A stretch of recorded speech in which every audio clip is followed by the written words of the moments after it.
तो बंगाल में भी आदित्यनाथ को जाना चाहिए, तभी वो संभरेगा। ममता नहीं संभाल सकती, वो ममता बनर्जी नहीं ममता बनर्जी जी को संभाल ही नहीं सकती। बंगाल में राष्ट्रपति शासन लागू होगा और ममता बनर्जी सत्ता से हटेंगी, और एक बार सत्ता से ममता बनर्जी हट गई तो जीवन में दोबारा वो विधायक बनने लायक भी नहीं रहेगी। कहने को देश में बंगाल है हम लोग का, लेकिन लगता नहीं है कि वो हमारे इंडिया का अंग है। लेकिन ये हिंदू पर हमला हो रहा है, ये आश्चर्य की बात है। ऐसा आरोप लगाया जा रहा है कि ममता बनर्जी जो है वो मोहम्मद अली जिन्ना का सपना पूरा करेंगी, इसको अलग कर देना चाहती। हिंदुत्व के कई बड़े नेता जैसे गिरिराज सिंह ने अभी तक इस पर बयान नहीं दिया है, जबकि वो हिंदू के लिए काफी बात है। विपक्ष सबको बोलना चाहिए, लेकिन विपक्ष तो खामोश है, कुछ नहीं बोल रहा। श्री जी बोल रहे हैं यहाँ हिंदू तभी सुरक्षित होगा जब वहाँ राष्ट्रपति शासन लगेगा। सब मिलके हिंदुओं को इसके बारे में सोचना चाहिए। अगर हम आपस में ही डिवाइड करते रहेंगे तो थर्ड पार्टी रूल करते रहेगी। ये तो बंगाल धू धू कर जल रहा है, और इसमें ममता बनर्जी बांग्लादेशियों का, रोहिंग्या मुसलमानों का, बांग्लादेशी कट्टरपंथी तो यहाँ तक बोल रहे कि अब बॉर्डर तोड़कर घुस जाएंगे, हिंदुओं को मिटा देंगे। ठीक है, हिंदू का घर फूका जा रहा है, उनको मारा जा रहा है, निकाला जा रहा है, घर से निकाला जा रहा है, लूट ले रहे हैं, दुकान से लेकर बच्चे तक लूटे जा रहे हैं। तो हम तो ये चाहते हैं कि राष्ट्रपति शासन लग ही जाए, तब वो अच्छा। नमस्कार, मैं वैष्णवी, आप देख रहे हैं देशवा न्यूज। पश्चिम बंगाल में वक्फ संशोधन बिल के विरोध की आड़ में बड़ी साजिश को अंजाम दिया गया। मुर्शिदाबाद में बांग्लादेशी मॉड्यूल अपनाकर कई हिंदुओं को टारगेट किया गया। अब तो बांग्लादेशी कट्टरपंथी बंगाल में घुस करके हिंदुओं को मारने तक की बात करके बीएसएफ को चैलेंज कर रहे हैं। आपको बता दें कि किस प्रकार उस भीड़ ने कई हिंदुओं को मौत के घाट उतार दिया, कई दुकानें लूट ली, औरतों के साथ भी खिलवाड़ किया गया, यहाँ तक कि बच्चों को भी नहीं छोड़ा गया। जिस जल को हम जीवन कहते हैं उसमें पानी में जहर तक मिला दिया गया। मजबूरन 500 लोगों को पलायन करके अपना ही घर छोड़ के कहीं और जाना पड़ा, जहाँ पे ना उनके पास रहने के लिए घर है और ना खाने के लिए राशन। और हैरानी की बात यह है कि इतना कुछ होने के बाद भी हिंदुत्व के बड़े बड़े नेता जैसे गिरिराज सिंह चुप्पी साधे हुए हैं। वहीं बंगाल की मुख्यमंत्री ममता बनर्जी पर मोहम्मद अली जिन्ना का सपना पूरा करने का भी आरोप लगाया हुआ है। विरोध की आड़ में हिंदुओं के खिलाफ हुई इस सांप्रदायिक हिंसा के बारे में लोगों की क्या राय है, इसे जानने के लिए हम पटना के महावीर मंदिर में मौजूद हैं। आइए कुछ लोगों से सवाल करते हैं। तो बंगाल में जो हिंदुओं के खिलाफ सांप्रदायिक हिंसा हुई है, लोगों को अपना ही घर छोड़ के जाना पड़ा है, कितने लोगों की हत्याएं हुई है, तो क्या हिंदू अपने ही राष्ट्र में सुरक्षित नहीं है? नहीं, हम पार्टिकुलर बंगाल की बात करेंगे। हमको लगता है कि बंगाल में ही सुरक्षित नहीं है। कहने को देश में बंगाल है हम लोग का, लेकिन लगता नहीं है कि वो हमारे इंडिया का अंग है। ड्यू टू ममता बनर्जी वहाँ सत्ता चेंज चाहिए, और चेंज होगा तभी वहाँ लगेगा कि हमारा देश, बंगाल जो है हमारे देश में। तो बंगाल क्या पाकिस्तान बन चुका है? लग तो वही रहा है, जैसा जो वो घटना होते रहता है आए दिन वहाँ पे, तो लग ही रहा है कि पाकिस्तान का एक अंग हो गया। अच्छा, ऐसा आरोप लगाया जा रहा है कि ममता बनर्जी जो है वो मोहम्मद अली जिन्ना का सपना पूरा करेंगी, इसको अलग कर देना चाहती है। ये जो आरोप लगाया जा रहा है 100% सही है, और जिस हिसाब से वो बांग्लादेशी जो आ रहे हैं उनको सपोर्ट कर रही हैं लोकल में, वो आए दिन पाकिस्तान हो ही जाएगा। तो बंगाल के हिंदुओं की मांग है कि बंगाल में अब राष्ट्रपति शासन लागू हो जाना चाहिए, इस पर आप क्या सोचते हैं? जिस हिसाब से वहाँ हिंसा हो रहा है, ये ऑथोराइज होना चाहिए। अमित शाह को सोचना चाहिए कि वहाँ राष्ट्रपति शासन लागू कर दे, और लागू करके वहाँ चुनाव हो। अभी से राष्ट्रपति शासन लागू हो जाए, और उसके बाद फिर विधानसभा चुनाव जो आने वाला है वो राष्ट्रपति शासन लगने के बाद चुनाव हो, वहाँ 100% सत्ता चेंज हो जाएगा। हिंदुत्व के कई बड़े नेता जैसे गिरिराज सिंह ने अभी तक इस पर बयान नहीं दिया है, जबकि वो हिंदू के लिए काफ़ी बात करते हैं। बयान तो देखिए ऐसा है कि ऐसा नहीं कि गिरिराज सिंह हिंदुत्व हैं तो वो सबका भला चाहते हैं। ये नहीं है कि केवल हिंदू का भला चाहते हैं, वो मुसलमान का भी भला चाहते हैं। लेकिन ये जो अभी बंगाल की स्थिति है, ममता बनर्जी जो चला रही हैं, ये देश के लिए सही नहीं है। आइए कुछ और लोगों से उनकी राय लेते हैं। आपका नाम? मेरा नाम रंजय कुमार सिंह है। आप कहाँ से? राजीव नगर से आते हैं। बंगाल में जो हिंसा हुई हिंदुओं के खिलाफ, उन्हें मारा गया है दिन दहाड़े, उसको लेकर क्या हिंदू सुरक्षित नहीं है अपने ही राष्ट्र में?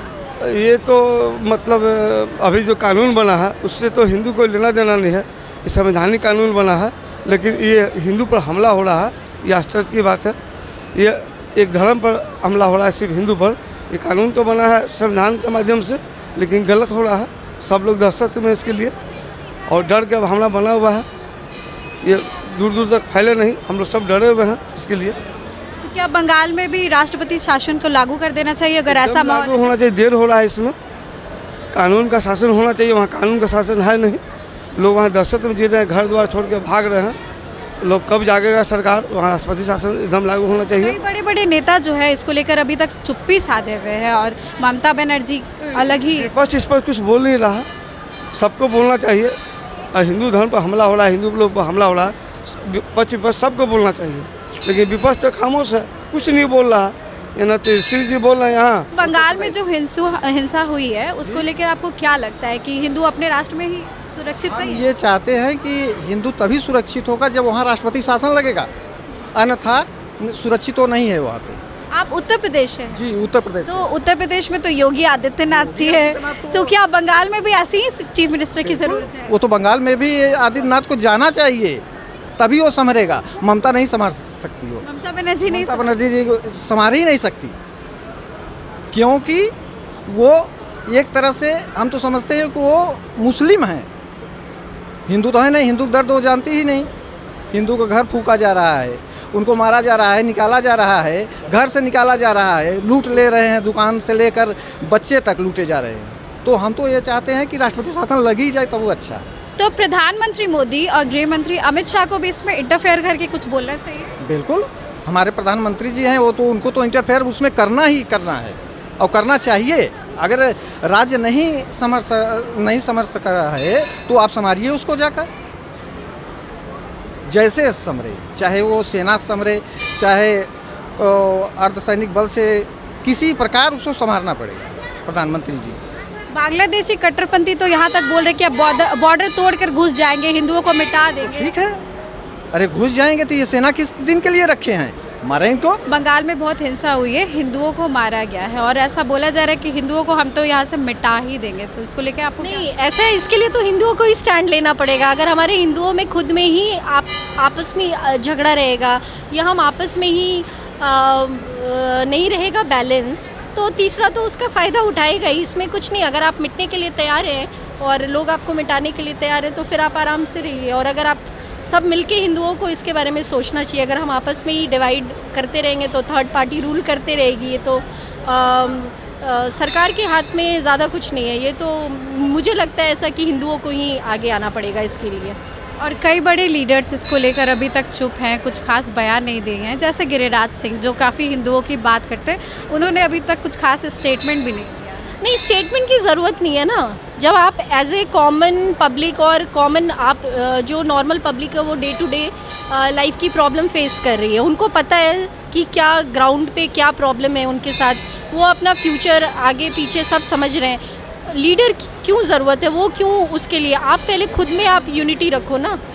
यूनिटी रहेगी तो फिर मुझे नहीं लगता है किसी लीडर की ज़रूरत है। आपके अपने माइंड को आप अगर पढ़े लिखे हो और नहीं भी पढ़े लिखे हो तो सब, मुझे लगता है इस चीज़ के लिए तो पहले एजुकेशन को आप सही वे में करना चाहिए। इसमें लीडर्स का तो है, बट आप, मुझे तो पहले लगता है कि हिंदुओं को ही साथ आना चाहिए। खुद में आप डिवाइड रहोगे तो तीसरे को फिर मौका का फ़ायदा उठाने दो बस। वहाँ की जो चीफ मिनिस्टर है ममता बनर्जी, उन्होंने दंगाई पे अभी तक कोई भी एक्शन नहीं लिया है। तो आपको क्या लगता है कि वो स्टेट को अच्छे से रूल नहीं कर पा रही है? पॉलिटिशियंस तो उनको वोट से मतलब है, तो वोट्स अगर उनको मिल रहे हैं तो उनको क्यों ज़रूरत है अपना काम ख़राब करने का? तो अगर हम अपने नेबर्स में देख रहे हैं कि अगर कोई सफ़र कर रहे हैं तो हम आगे आके उसकी हेल्प नहीं कर रहे हैं, हम अपना दरवाज़ा बंद कर ले रहे हैं, तो उसमें तो अगर पॉलिटिशियन अपना फ़ायदा देख रहे हैं तो इसमें क्या गलत है? उनको जो सही लग रहा है वो कर रहे हैं। पहले पब्लिक को देखना चाहिए उनको, उनके लिए क्या सही है। आज आप सेफ़ हो, क्या 5 साल बाद 10 साल बाद ये आप ही के बच्चे आगे जनरेशन में आने वाले हैं। आपको उनकी सेफ्टी के बारे में नहीं सोचना है। आज आप बच के निकल लोगे, लेकिन कल को कहाँ जाओगे? कल आपके बच्चे, बच्चे के बच्चे, तो फिर उनके बारे में भी थोड़ा सोचो ना। बंगाल में जो हिंसा हो रही है हिंदुओं के खिलाफ, उनको ही टारगेट किया जा रहा है, तो सिर्फ हिंदुओं को ही क्यों टारगेट किया जा रहा है और बड़े बड़े नेता अभी तक इस पर चुप क्यों है? एक्चुअली ममता बनर्जी मुस्लिम वोट के लिए इस तरह का साजिश रच रही है और कि हिंदुओं को टारगेट किया जाएगा तो मुस्लिम का वोट बैंक हमारा सुरक्षित हो जाएगा, लेकिन ये उनका बहुत बड़ा भूल है। पूरा हिंदू अगर एकजुट हो जाए बंगाल में तो ममता बनर्जी को सत्ता से उखाड़ फेंकेंगे। तो ममता बनर्जी डर्टी पॉलिटिक्स खेल रही है सिर्फ वोट बैंक की वजह से। हाँ, वो बहुत डर्टी पॉलिटिक्स खेल रही है। ममता बनर्जी को अब बनर्जी कहना भी बेकार है, अब उसको ममता बेगम कहिए तो ज़्यादा अच्छा है। काहे कि आजकल वो मस्जिद में जाकर नमाज भी पढ़ने लगी है, तो आदमी लोग भी कंफ्यूज हो गया है कि एक्चुअल वो हिंदू है कि मुस्लिम है। अरे क्लियर, एक धर्म में रहो, हिंदू रहो चाहे मुस्लिम रहो। तो वहाँ पे राष्ट्रपति शासन को लागू कर देना चाहिए जैसी वहाँ की हालात है। नरेंद्र मोदी प्रधानमंत्री जी और आदरणीय गृह मंत्री जी अमित शाह जी, ये लोग काहे राष्ट्रपति शासन लागू नहीं कर रहे हैं। इलेक्शन के समय ही इतना हिंसा हो चुका है, सैकड़ों लोगों की जान गई है। एक्चुअल उसी समय राष्ट्रपति जैसी ममता बनर्जी मुख्यमंत्री बनी थी, उसको तुरंत हटा के और राष्ट्रपति शासन लागू करना चाहिए था। और अभी का हिंसा तो बहुत ही भयानक है, बंगाल धू धू कर जल रहा है। और इसमें ममता बनर्जी बांग्लादेशियों का, रोहिंग्या मुसलमानों का पूरा सपोर्ट दे रही हैं, पूरा सपोर्ट दे रही हैं। और इस वजह से हिंदू लोग आज मजबूर होके वहाँ से पलायन करके बिहार, झारखंड, बंगाल, अदर जगह में हिंदू लोग जाके अपना घर, संसार, परिवार, ज़मीन, जायदाद सब छोड़ के बस रहे हैं। हिंदुत्व के बड़े बड़े नेता जैसे फायर ब्रांड कहे जाने वाले गिरिराज सिंह भी अभी तक भी चुप है इस मामले पर। आपको क्यों लगता है कि ये सारे अभी चुप्पी क्यों साधे हुए हैं? एक्चुअली फायर ब्रांड नेता गिरिराज सिंह तो खैर बिहार के कम फायर हैं।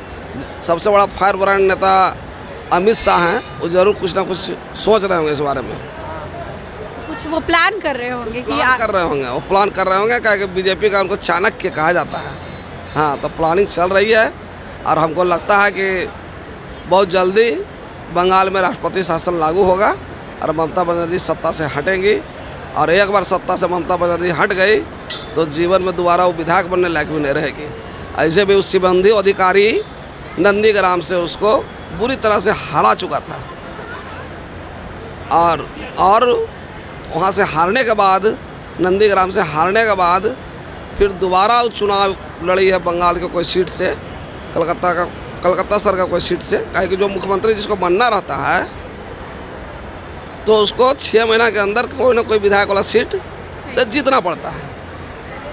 तो दोबारा अपना धन बल के आधार पर दोबारा वो चुनाव जीती और मुख्यमंत्री बनकर हिंदुओं के खिलाफ में पूरा काम कर रही है।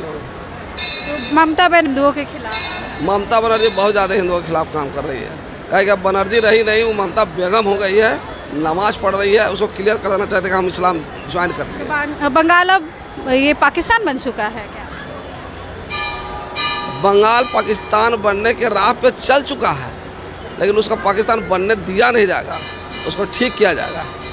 और ठीक करने के लिए हमारे मोदी जी, अमित शाह जी लोग बैठे हुए हैं सेंट्रल में, वो लोग ठीक करेंगे सबको। ठीक है, धन्यवाद।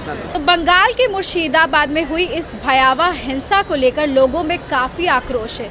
लोग वहां पर राष्ट्रपति शासन लागू करने की मांग कर रहे हैं। इसके साथ ही प्रधानमंत्री मोदी, गृह मंत्री अमित शाह और फायर ब्रांड नेता गिरिराज सिंह को भी हस्तक्षेप करने के लिए लोग की मांग है। आज की इस खबर में बस इतना ही। आगे की अपडेट्स के लिए देखते रहे देशवा न्यूज़। कैमरा पर्सन बबलू के साथ मैं वैष्णवी, देशवा न्यूज़ पटना।